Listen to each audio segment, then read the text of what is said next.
NBA rasyon na. Usap-usapan pa rin ang patuloy na pagpapanalo ng Golden State Warriors. 13 wins and 2 losses sila mula nang maganap ang Jimmy Butler trade. At si Jimmy Butler ay may 12 panalo na bilang isang Warrior. Pero sa kabila ng maraming panalo na yan at tila pagbaliktad ng kapalaran ng Golden State Warriors, hindi napapag-usapan ng tunay na output nitong si Jimmy Butler.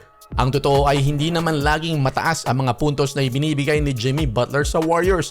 Sa laro nila laban sa Sacramento Kings, umiskor lamang itong si Jimmy Butler ng 5 points, may 7 assists at isang steal. Yan ang pangatlong laro ni Jimmy Butler para sa Warriors kung saan meron lamang siyang 6 points. Ang mga numerong ito ay testamento kung gaano ang in-improve ng Golden State Warriors mula nang dumating itong si Jimmy Butler. Hindi niya kinakailangan umiskor ng marami para sila'y manalo ngayon.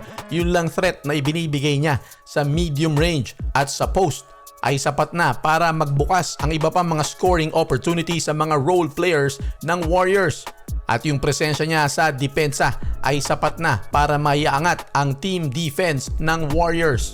At tila habang tumatagal ay nakakahanap sila ng paraan para manalo hanggat nandyan itong si Jimmy Butler. Mukhang may natagpuan na si Jimmy Butler na matagal nang nawala sa kanya. At yan ay yung sinasabi niyang joy o kaligayahan ay nanumbalik muli sa paglaro niya ng basketball.